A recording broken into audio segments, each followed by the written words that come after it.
Assalamualaikum warahmatullahi wabarakatuh. Nama saya Nur Azizah dengan NPM 1911070239 kelas F semester 4 mata kuliah Statistik Pendidikan, dosen pengampu Dr. Anda Sofia Mas Ayu MA. Pertemuan pertama, penelitian dan statistik. Pengertian penelitian merupakan cara ilmiah untuk mendapatkan data dengan tujuan dan kegunaan tertentu. 4 hal yang perlu dipahami lebih lanjut yaitu cara ilmiah, data, tujuan, dan kegunaan. Penelitian merupakan cara ilmiah. Penelitian didasarkan pada ciri-ciri keilmuan yaitu rasional, empiris, dan sistematis. Data yang diperoleh dalam penelitian memiliki ciri-ciri tertentu yaitu valid, reliable, dan objektif. Tujuan penelitian secara umum bersifat penemuan, pembuktian, dan pengembangan. Kemudian ada statistik dan statistika. Statistik diartikan sebagai alat pengolah data angka, sedangkan statistika yaitu cabang ilmu yang mengamati atau mengembangkan cara-cara mengolah data angka. Ada 4 macam statistik yaitu deskriptif, inferensial, paramatik, dan non-paramatik. Masalah-masalah dalam pendidikan yaitu ada komponen raw input, instrumental input, environmental input, proses, dan output. Kemudian ada indikator masalah penelitian pendidikan yaitu apabila suatu peristiwa menimbulkan keraguan-keraguan, kemudian apabila terjadi kesenjangan antara harapan, kemudian apabila cara berpikir yang berbeda yang menghasilkan kesimpulan yang berlawanan, kemudian apabila terjadi peristiwa-peristiwa yang mengancam. Pertemuan kedua yaitu ada distribusi frekuensi. Distribusi frekuensi adalah pengelompokan data menjadi tabulasi data dengan memakai kelas-kelas data yang dikaitkan dengan masing-masing frekuensinya. Tujuan dari pembuatan tabel frekuensi adalah untuk mengatur data mentah ke dalam bentuk yang rapi tanpa mengurangi inti informasi yang ada. Kelebihannya dapat mengetahui gambaran secara menyeluruh dan kekurangannya ada rincian atau informasi awal menjadi hilang. Langkah-langkah membuat tabel distribusi frekuensi, yaitu ada 10 langkah yang tertera dalam tabel. Distribusi frekuensi relatif dan kumulatif. Distribusi frekuensi relatif membandingkan frekuensi masing-masing kelas dengan jumlah frekuensi total dikalikan 100%. Distribusi frekuensi kumulatif ada 2, yaitu distribusi frekuensi kumulatif kurang dari dan lebih dari. Contoh distribusi frekuensi kumulatif kurang dari dan lebih dari. Kemudian ada histogram dan poligon frekuensi nilai ujian akhir mata kuliah statistika. Kemudian algif frekuensi kumulatif kurang dari untuk nilai ujian akhir mata kuliah statistika. Pertemuan ketiga yaitu data statistik. Definisi data yaitu himpunan nilai atau informasi lain yang diperoleh dari observasi, pengukuran, dan penilaian terhadap suatu objek atau lebih. Objek yaitu pengamatan variabel nilai. Jenis-jenis data itu ada 2 yaitu kualitatif dan kuantitatif. Kuantitatif itu terbagi menjadi 2 yaitu ada data diskret dan data kontinu.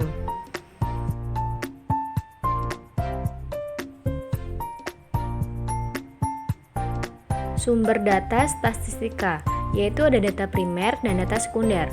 Di sini ada contoh penyajian data yaitu penyajian data dalam tabel dan bentuk diagram. Kemudian penyajian data diagram batang, diagram garis, dan diagram lingkaran.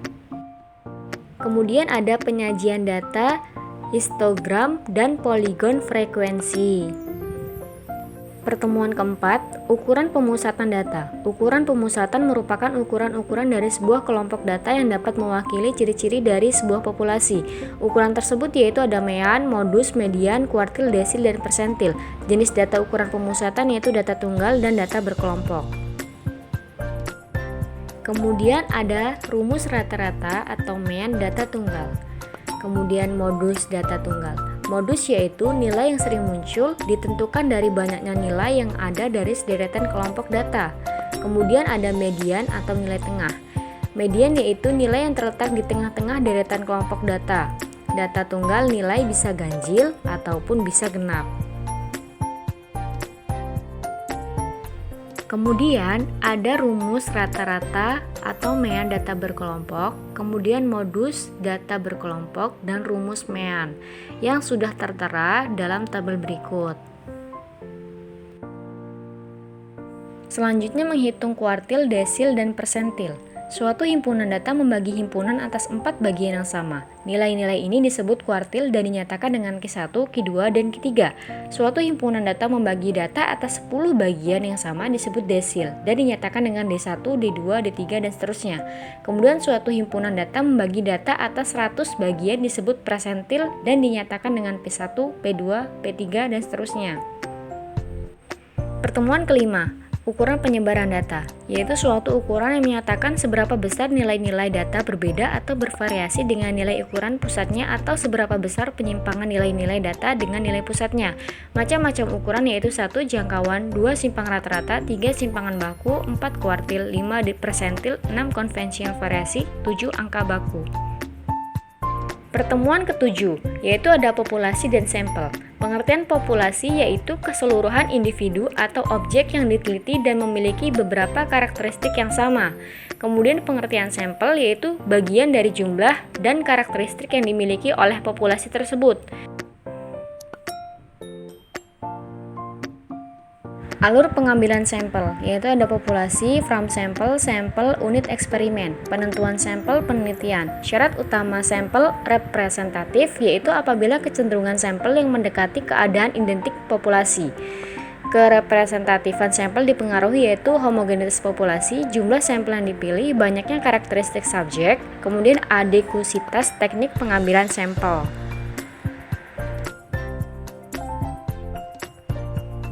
Homogenitas populasi, yaitu terdapat aspek tempat, aspek subjek, aspek sosial. Penentu jumlah sampel yaitu banyaknya kelompok sampel yang dibutuhkan dalam suatu penelitian. Jumlah sampel ini ditentukan oleh desain penelitinya. Karakteristik jumlah penelitian. Peneliti menentukan beberapa besar anggota sampel yang akan diambil dari populasi.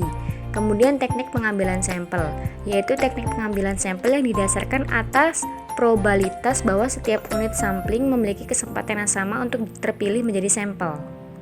Pertemuan ke-9 yaitu ada kolerasi. Kolerasi adalah suatu alat analisis yang dipergunakan untuk mencari hubungan antara variabel independen bebas dengan variabel dependen atau tidak bebas. Apabila beberapa variabel independen bebas dihubungkan dengan suatu variabel independen tak bebas disebut kolerasi berganda, dan apabila suatu variabel independen bebas berhubungan dengan satu variabel independen tak bebas disebut kolerasi parsial. Pertemuan ke-11 yaitu ada analisis regresi. Regresi linear sering digunakan untuk melihat nilai prediksi atau perkiraan yang akan datang. Perkiraan mengenai terjadinya sesuatu kejadian.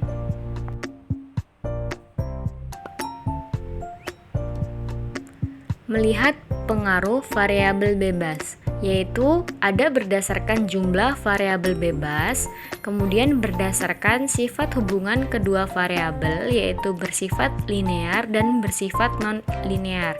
Kemudian berdasarkan skala pengukuran variabel bebas dan terkait.